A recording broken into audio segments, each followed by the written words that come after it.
मैं आज आपको क्या समझाना चाह रहा हूँ। दुनिया की जितनी भी खेती होती है उस खेती का जो आधार होता है वो होता है पानी। क्या होता है? पानी।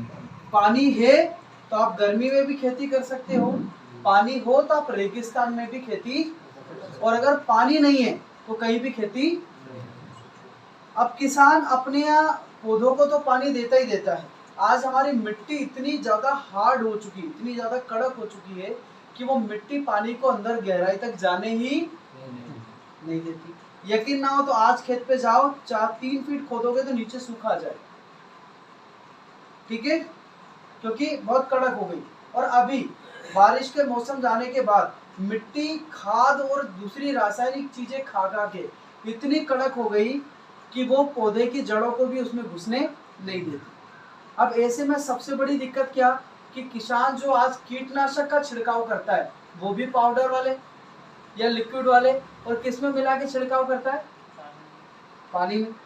एक तो मिट्टी खराब हो रही है, ऊपर से अगर वो पानी में भी मिला के छिड़काव कर रहा है तो पानी में एक क्षमता होती है बांध के रखने की। आपने देखा होगा कभी कोई बूंद गिरे तो वो बूंद जमीन से ऐसी ऊंची उठी हुई दिखती है, ऐसी गोल। क्यों? पानी तो पूरा चपटा हो जाना चाहिए, फैल जाना चाहिए, ऊंचा क्यों दिखता है? वो दिखता है पृष्ठ तनाव के कारण। पृष्ठ मतलब उसके किनारों के ऊपर एक तनाव होता है जिसको हम बोलते हैं सरफेस टेंशन, पृष्ठ तनाव। तो मैं आज आपको क्या बता रहा हूँ, इन दोनों किसानों से जब हम मिले तो हमने इनको बोला कि देखो दुनिया में अब तरक्की हो रही है, साइंस ने बहुत तरक्की कर ली, तो दुनिया में एक ऐसी चीज आई है जिसके कारण आपकी मिट्टी हो जाएगी मुलायम। क्या हो जाएगी? मुलायम हो जाएगी, क्योंकि पानी उसमें अंदर तक चले जाएगा। ठीक, और बहुत तेजी से जाएगा। पहला फायदा। दूसरा फायदा कि एक बार अगर किसी चीज को आपने गीला कर दिया और वो गहराई तक गीली हो गई, दूसरी बार अगर फिर पानी पिलाना है, क्योंकि इसके बाद गेहूं का सीजन आएगा, आपको कहाँ काम आएगी समझना कि गेहूं में चाहिए 5 पानी 7 पानी तक देते हैं लोग, देते ना। शुरुआत में पानी खूब रहता है तो आसानी से दे लेते हो, आखिरी में पानी खत्म हो जाता है, आपके बोरिंग बोल जाते होंगे, तब पानी देने में बड़ी दिक्कत आती है। तो अगर आपकी जमीन में पानी है और आपने ऊपर से अगर पानी दोगे तो जितनी देर में, मान लो पहले आपको 1 बीघा गीला करने में 2 घंटे लगते थे, अभी अगर वो 1 ही घंटे में 1 बीघा गीला हो जाए तो आप ज्यादा जगह कवर कर पाओगे, ज्यादा फसल पैदा कर पाओगे। तो जब हमने इन किसानों को समझाया तो उनमें से एक बोलता है अरे मेरे पास तो पानी खूब है, मुझे इसकी जरूरत।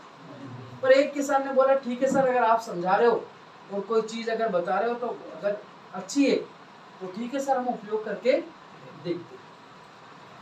तो इन्होंने अपनी बात को माना और अपन ने इनको ये उपयोग करने के लिए दे दिया। ठीक है, चलो देखते हैं तो रिजल्ट क्या आएगा। रिजल्ट देख लेते। मैंने इसके अंदर मिक्स कर दिया। अब जब ये दोनों किसान अपने अपने खेत पे गए, अपने अपने खेत पे गए और इन्होंने अपने अपने खेत में पानी छोड़ा। क्या छोड़ा? ठीक, तो मैं ये दो, मिट्टी नहीं है यहाँ पर तो मैं मिट्टी की जगह ये कागज के टुकड़े ले रहा हूँ, पता चल जाएगा कितने गीले होते हैं। तो मैं ज्यादा नहीं डुबाऊंगा, बहुत कम, दोनों को एक साथ। नहीं, ठीक है, डुबाए मैंने, निकाल लूं। चलो ये मैंने इनको निकाल लिया। सर मैं नहीं गीला करूंगा, आप इनको बताओ इन दोनों में से कौन सा ज्यादा गीला है? दवाई वाला है बिना दवाई वाला? ये वाला है ना। बराबर समय तक अपन ने डुबा के रखा दोनों को। मैं इनको खोलता हूं, आप उसको खोलो। इसके सारे परत में देखो आप, सारी परत पूरी तरह से गीली हो गई है 100%, और ये सब खुल गई। आपकी नहीं खुल रही, सूखी निकल रही। बराबर समय तक रखा अपन ने। तो पहला काम क्या समझ में आया इस दवाई का? ये पानी को पतला कर देती है। पानी भी पतला हो जाए तो पौधा आसानी से पी सकेगा, जमीन में आसानी से जा सकेगा, मिट्टी के अंदर आसानी से फैल सकेगा। तो पहला काम इसने ये कर दिया। ठीक है, फिर भी किसान नहीं माना। फिर उसने बोला कि अब चलो छिड़काव करते हैं। तो दोनों किसान अपने अपने खेत पे गए। कहाँ गए? और दोनों ने बढ़िया तरीके से दवाइयाँ भरी टंकी में और पंप से स्प्रे करना शुरू कर दिया।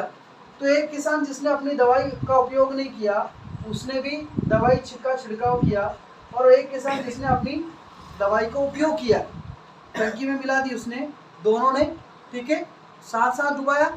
निकाल लेता हूँ, ठीक है सर। इस पत्ते को यहाँ से वहां तक भेजो, और इसमें देखना क्या है वो तो सुन लो।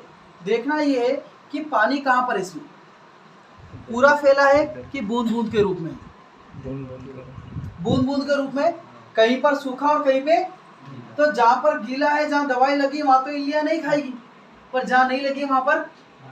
चलो दूसरा पत्ता दे देता हूँ सर, इसको भी भेजो और देखो इसको ये पूरा गीला है कि इसमें भी बूंद बूंद है। पूरा गीला है। ये ना दवाई बहुत अच्छे से फैली, और ना सिर्फ फैली, पत्तों के अंदर तक समा गई। तो आज के 15 दिन बाद भी ये सोयाबीन में बहुत काम करेगा, आपके सोयाबीन में बहुत काम करेगा। देखो अंतर देख लो, दो पत्ता में अंतर देख, कौन सा पत्ता बनता है? दवा है कि बिना दवा है?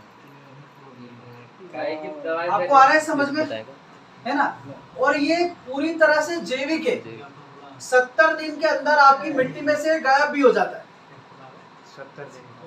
70 दिन तक इसका असर रहता है। 70 दिन के बाद ये मिट्टी में से ऑटोमेटिक गायब भी, तो अपने को दिक्कत भी नहीं और कोई डर भी नहीं। जैविक है 100%। इसके रिजल्ट बहुत प्यारे हैं। आज छिड़काव करो, 3 दिन में फसल का कलर बदल देता है। केमिकल वाली चीज डालनी पड़ेगी, क्योंकि आजकल की इल्लियां और मक्खी इतनी ज्यादा होशियार हो गई है कि उनपे आपकी कोरोजन भी काम नहीं करती। जैविक कीटनाशक कभी भी नहीं आएगा, जैविक में कीटनाशक कभी नहीं आएगा। अपने को मार्केट के कीटनाशक में अपनी ये दवा, अच्छी बात बता रहा हूँ, अगर एग्री 82 आपने किसी कीटनाशक के साथ मिला दी तो कीटनाशक 4 गुना ज्यादा ताकतवर हो जाता है। तो कम मात्रा में भी ठीक है, मात्रा तो अपनी जगह, क्योंकि आजकल बहुत होशियार है इल्लियां। अगर आपने इसको टॉनिक के साथ मिला दिया तो टॉनिक 4 गुना ज्यादा मजबूत हो जाता है ना?